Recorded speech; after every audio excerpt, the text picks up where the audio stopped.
Hola amigos de YouTube, yo soy Multivilcoy, y hoy les traigo una creepypasta titulada El pulpo. No se ha sabido mucho de este espectral ente después de sus ataques durante el 2010 en varios países latinoamericanos y el caso más famoso de El Pulpo fue el de Alejandro Soler, un citadino de la ciudad de Bogotá, Colombia. Tenía aproximadamente 27 años, vivía en un barrio común de la ciudad, mantuvo una buena vida junto a su esposa e hijo. Pero todo cambió cuando, en una de las noches de caminata junto a su mujer, a mediados de las 9 p.m., pasaron por un puente, sobre un caño, de un tono peculiarmente gris. Normalmente el riachuelo no olía tan mal. Al percatarse de olor a putrefacción, Alejandro se asomó lo más que pudo para mirar hacia abajo, buscando el origen de tan pestilente esencia, y entre el riachuelo se podía ver una silueta, como de una persona agachada, con un extraño tentáculo que parecía un tipo de serpiente saliendo de su espalda. Y bajo esta silueta extraña, un niño, partido a la mitad, descuartizado totalmente. La extraña criatura lo observaba, al parecer. La mirada perdida del niño hacia el cielo causó temor a Alejandro y su mujer, quien junto a él presenciaba tan horrible espectáculo. El ambiente se puso pesado cuando el ente alzó su cabeza, dejando al descubierto sus raras facciones. La mitad de su cara era negra, mientras que la otra era totalmente blanca. Parecía un hombre delgado y muy alto, sin ningún indicio de boca en su cara, como si tuviera una máscara encima. No tenía pelo por ningún lado, su vestimenta era constituida por un saco encapuchado de tono negro y un pantalón gris, con botas negras. Sus ojos en forma de media luna acostada, de un tono rojizo y pupilas alargadas, similares a las de un pulpo, se posaron sobre los ojos de Alejandro, quien callado y horrorizado lo vio. Por su espalda corrió un largo escalofrío. El inerte monstruo lo observó por unos segundos, parecía no importarle que lo vieran, pero luego los postes alrededor del campo se apagaron todos a un tiempo y, cuando volvieron a prenderse, Alejandro seguía pasmado por lo ocurrido, no podía ni siquiera moverse. Su esposa tampoco, estaban como estatuas, aterrorizados, sin quitar la mirada del cadáver del niño que aún permanecía tirado bajo sus ojos. Lo curioso era que después del apagón inesperado, la criatura ya no estaba. De repente, Alejandro sintió como alguien se acercaba por detrás de él y le susurraba al oído: "Tú sigues". Cuando Alejandro giró su cabeza, ya no había nadie, solo él y su mujer a lo largo del oscuro puente. Reaccionando un poco, ambos huyeron del lugar hacia su casa. Al llegar notaron el ambiente algo pesado, su hijo corrió a los brazos de sus padres, llorando. Dijo que moriríamos, dijo que vendría a matarnos a todos. Cuando Alejandro le preguntó quién, el pequeño, asustado, respondió: "El pulpo".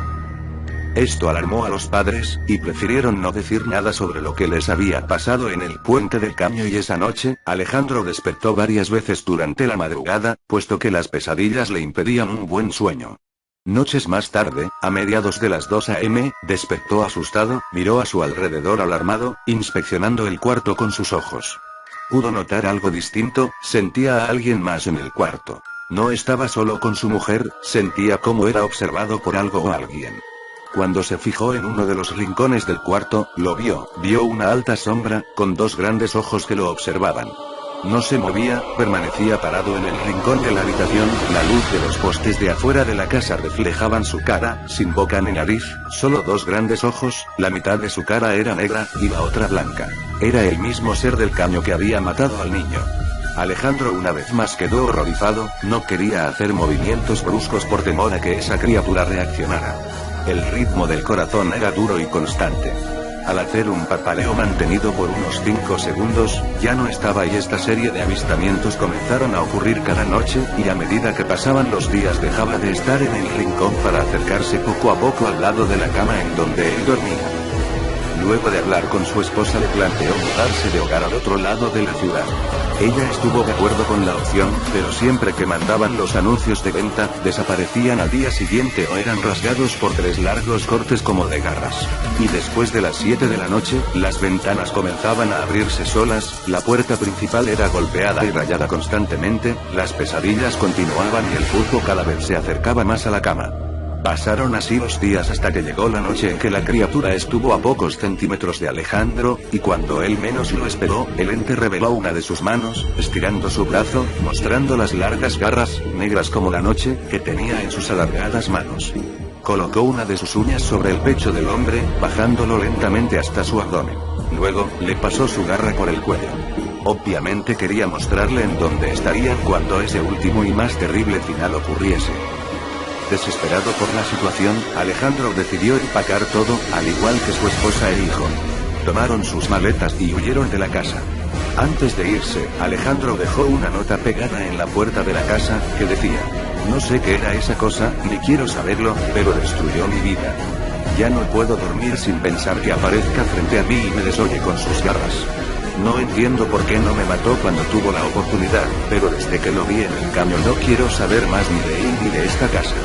No dejo de pensar en sus garras, en sus espeluznantes ojos ni en su horrible cara. Sé que no lo olvidaré fácil, menos aún a esa cosa que salía de su espalda, ese largo tentáculo lleno de ventosas, que se movía por las paredes de mi casa, inspeccionando cada rincón de mi cuarto. Mientras su cara se posaba en mí, veía cómo su tentáculo tocaba la espalda de mi esposa todavía dormida, y luego se acercaba a mí, como queriendo envolverse en mi cuello con finalidades macabras. Lo más posible era que fuera una de sus víctimas, entre ellas el niño descuartizado del caño. Jamás vivas en esta casa. Él vendrá por ti. Con el paso de los días los vidrios y puertas de la casa se opacaron, las paredes se tornaron grises y la nota en la puerta fue leída por unos policías de la localidad, quienes fueron llamados por los vecinos, pues cosas raras sucedían desde hace rato en el hogar. Al entrar estaba todo lleno de marcas de garras y cosas rotas en el suelo del segundo piso, subiendo las escaleras, las cuales tenían un camino de sangre derramado que llevaba hasta el cuarto del hijo. Y a medida que se llegaba al cuarto, el olor a sangre era más intenso. Al ver el interior del cuarto los policías quedaron impactados, lo único que había eran cadáveres de niños, todos desaparecidos desde hace días en la localidad. Las paredes y techo llenos de trozos de piel colgando, salpicaduras de sangre y un diario, en donde se encontraron los relatos de Alejandro contando todo lo sucedido desde el avistamiento del pulpo en el caño. Una verdadera carnicería. Después de esto no se volvió a saber ni de Alejandro y su familia, ni de los policías que entraron, pues al entrar la puerta se cerró con seguro.